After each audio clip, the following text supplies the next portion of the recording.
software, the way to the software, just double click the exe file, and then the software opens up in your browser, that is Chrome by default, majority of the softwares. First, we have the welcome screen. The user will click on get started, which will then take the user to the login screen. As of now, the login password are admin and admin, but can be changed as per the user's request. Clicking on login, it takes us to the major framework of the software. In this, we have three broader sections, which is the run model, then we have input dashboard, and then we have output dashboard. So I'll take you to the input dashboard first. Here, user can define a name of the project. Let's name it demo for now. The user can upload any uh, input file. So I'll just upload a input file to it. It takes some time since the input file is large. In the meantime, I'll just take you a walkthrough of the input file. So in input file, this file will have to be created by the user, which will then serve to the model. So first we have the major control parameters. We can switch on or off any constraints, like if we want demand response, if we don't want demand response, we want element on carbon emission, we don't want, etc. All kinds of flags or constraints are there, which can be switched on and off by the user. Next, we have temporal sets. So in temporal sets, the user can define years on which they want to run the model. They can define various seasons in the model. Each season will have some representative days. So in this, quarters were assumed to be the season. So we have 4 quarters. In each of the quarter, there are 3 days. And in each of the day, there are 24 time blocks as of now. Yes, the user can put as many seasons as they want. The user can put as many days as they want, and also the time blocks. Going on to the index file, here the user can define zones, regions. So this was a single node exercise, so there is only one zone, but if you are modeling the whole transmission system, each substation will be modeled as a zone. The user can define various fuel types, which will be used in the model. So we have divided the input into 4 main sections. First, we have thermal. These are the plants that generally follow the unit commitment type of constraints. Then we have must run. These are the plants that have a profile associated, generation profile associated with them, and have to be taken into the system. Then we have storage. In storage, we can give PSP, we can give battery of different hours of storage. Then we have hydro. In hydro, we consider 2 categories, which is large storage hydro, which has the ability to store hydro water for the season and use it accordingly. And the second one is pondage, which has a daily limit of generation. Then the user can define multiple RPOs in the system as per the regulations and policies. Yeah. So as you can see, now that the input file is loaded, the user can view various demand data that the user has put into the file. This will also serve as a very easy way to generate resource adequacy reports and other reports which are needed. So we have demand. We can select multiple years as well. Then we have demand profile. So demand profile, there is no year because the profiles are given for an initial year. We have demand frequency distribution on what are the distribution of demand for a particular year. We have demand variations. This is the variations that has happened from previous between 2 years of demand. So we have that. Then coming on to the thermal section, we can see like what are the capacities existing and what are the planned capacities. Similarly for hydro, we can see what are the capacity existing and planned capacities. Similarly for must run, then in the data, input data, the user can also define various fuel-wise trajectories. So here you can see these are the minimum targets for various technology types at a system level. Now I'll take you to the run model screen once. Here again, the user can give a input project name. The user can select an input file. The user will give a output directory and will click on run stellar. So as soon as the user will click on run stellar, a stellar is currently running pop-up box will appear. This will highlight the user that the model is still running and the logs of the model can be seen here. In the meantime, the model is running. I'll take you to the output dashboard. So in output dashboard, the user can select any output file and we get various types of outputs that will take you one by one. First, we have total capacities. These are the system level capacities that are given as an output by the model. So we have a chart and we also have a table. We have fuel types, different years, and what was the capacity. The user can also isolate one or multiple capacities to generate the desired graphics and visualizations needed. The user also gets an option of downloading the image file and the Excel data associated with this particular output.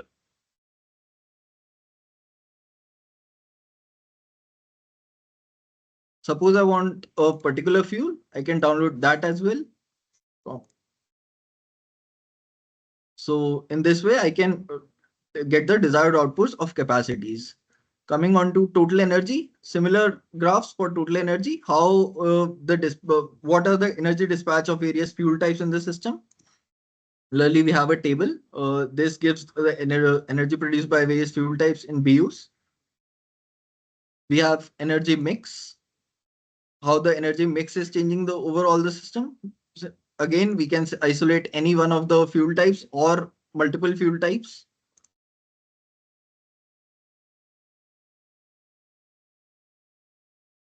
Coming on to utilization, here we can see what is the utilization trajectory of a particular fuel type over the years. Suppose I want to say it for coal. I can just double click on it and it will show me what is the utilization of coal. Similarly, if I want to see gas, biomass, PSPs, everything can be done. And similarly, we have data associated with it. Then we have yearly costs. So in yearly cost, we get variable cost, that is generation cost. All these are in crores. We have startup cost, shutdown cost of various plants. We have fixed cost, curtailment, generator capex, reserve, demand response cost, etc. in the system. The model also gives energy prices. This is basically dual of the demand supply equation.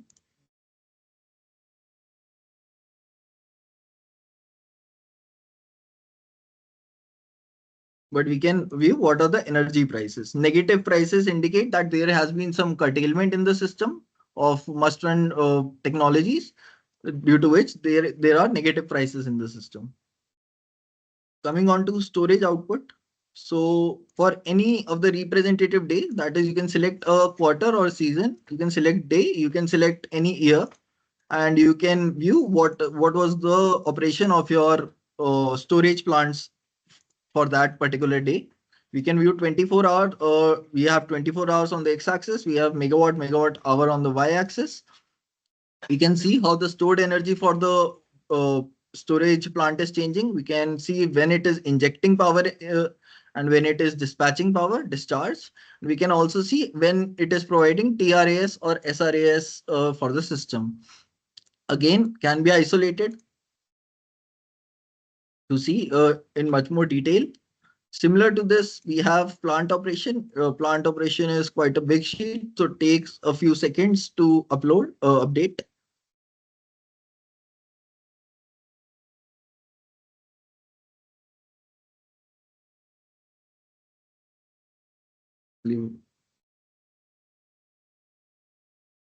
Yeah, in this we can select any of the plant to see what was its 24-hour chronological dispatch for a particular day in a particular season and a particular year. As we can see this in this also, we can see when different plants are holding SRAS or TRAS, and in green we can see what was the dispatch of the plants. Coming on to demand supply, here the user can select here the user can view what how the demand is being met for the 24 hours in the system. So we have 24 hours on the x-axis, we have megawatt numbers on the y-axis, and here also you can isolate any fuel type you want. And so in this particular run, we made some assumptions for demand response. So let's see what demand response has been picked up by the model. So this was the initial demand that was given to the model. This was the new demand that the model made by doing some demand response. So we can see that is shifting the evening and night demand towards the solar hours. And we can see that the peak has now slightly shifted from 22.5 gigawatt to 25.12. We can also then coming on to, if I want to see how charging and discharging is happening. So I can go to charging, I can go to discharging. Oh. So we can see how the storage plants are operating in for my system. Coming on to zonal demand supply. So here you can see all the zones that you have modeled. Since it was a single node model, we just have Andhra Pradesh in it. But if we are modeling for the whole intrastate grid, each substation can be viewed. What is the demand supply occurring at each of the substation? Similar because of a single node. Then we can see how the reserves are being met in the system for a particular day or particular season, particular year. How we there are different reserves are being kept. So we can see that coal keeps some reserve initially, but then PSP takes over, and some reserves from BESS also. This is a this is the demand for the reserve. In SRAS, we consider dynamic reserves, that is 2% of demand plus 3% of RE generation. The user can modify this, but due to that dynamic reserve, we have such a pattern for SRAS. Coming on to TRAS, it is static demand. We can see how the demand is being met. Coming on to total emissions. So the user can view how the emissions are changing over the years. We can also see how the emission factor of the system is changing. Each of this has a table associated with it for data, and again similarly we can download the image file and XLSS file. Coming on to reliability, we get various stats for reliability. That is, what was the LOLP in the base case, what was the ENS in the over the iterations, LOLP over various iterations of Monte Carlo, what was the max ENS over various iterations of Monte Carlo, min ENS, max NENS, min NENS, max LOLP, min LOLP over various iterations. And we also get a status of whether your system is reliable or not as per the desired LOLP and NENS values that you have provided inside the input. Similarly, the user can see what was the distribution of iterations on various LOLP levels. So we can see that around 5 iterations are in 0 LOLP and so on. Similar can be viewed for NENS. What was the NENS percentage and the number of iterations having those percentages? We can see what was the ENS in the base case, energy not served in the base case. So it is 0. So there is no unmet energy in the system as per this data. Similarly, we can watch ENS hourly. Then we also have surplus. So in surplus, this is basically the thermal backdown of the system. So we have quarterly and hourly average surplus for the system.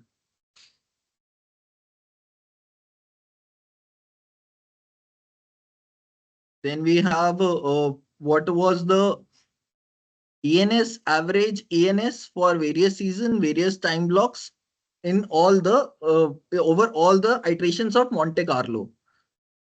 So the user can be, as I'll show you for 2035, it is 0. So there is no ENS. That means the system has been made reliable. Similarly for LOLP, we have similar things for LOLP. Surplus base is so basically the initial data you have given without the Monte Carlo iterations. What's the thermal backdown of the system over various seasons, various time blocks, and various years. So basically, dark red means there is a lot of thermal backdown, the dark red, and the lighter ones means lower. So we can see that majority of the darker colors are in solar hours when the thermal is mostly in a backdown state. Yeah. Before going to the run model, I'll just like to showcase one more interesting feature of this model. So in this, we give two kinds of view, a normal view and a comparison view. Comparison view is for if the user wants to study two results simultaneously and see what's the difference. So I'll select a file for comparison view. So let's select a file in which no demand response has been carried out by the system.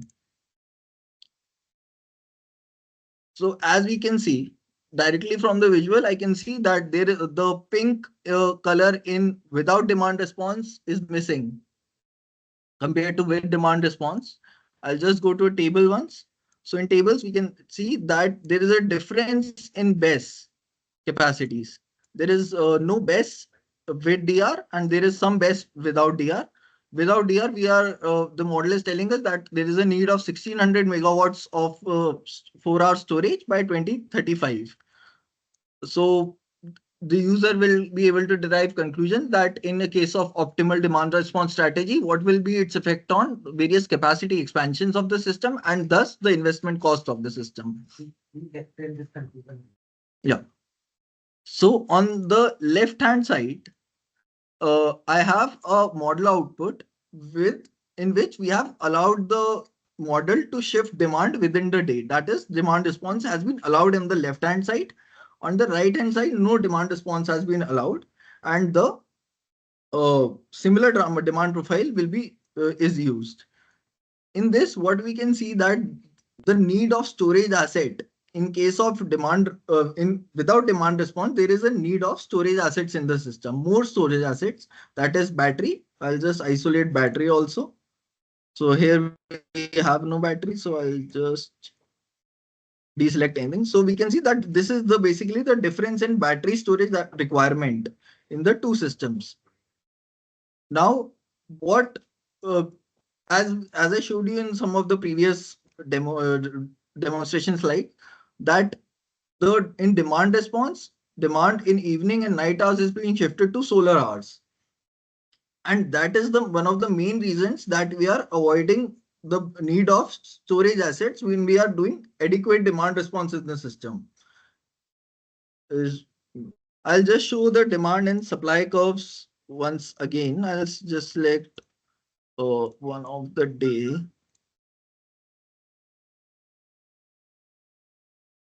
So as we can see that the thermal is backing down to a very low situation compared. I'll just isolate coal for a second. So we can see that with demand response, when we are shifting demand towards the day hours, there is a low thermal backdown. And also we obviate the need of storage assets in the system. Coming back to it, demand video. So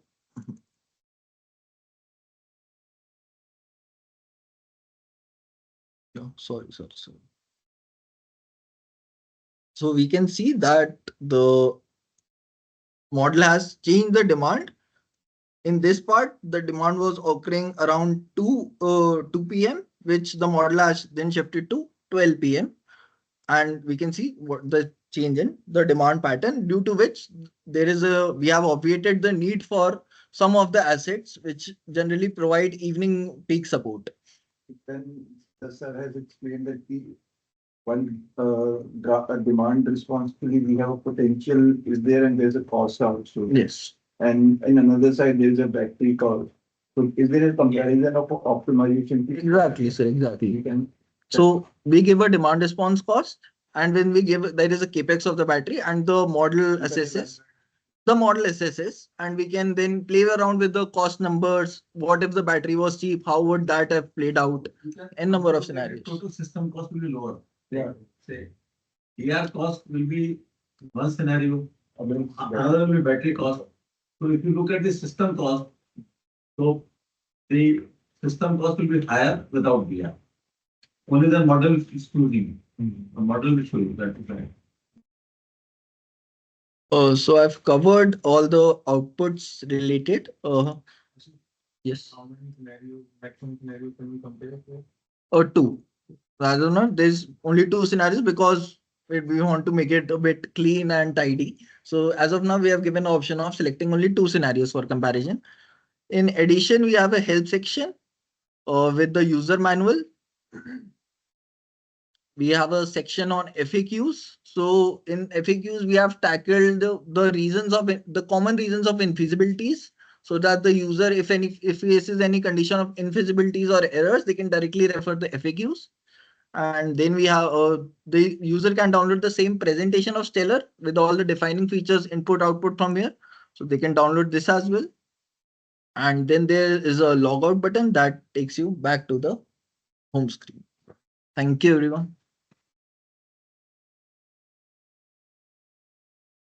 Thank you, I think, for very comprehensive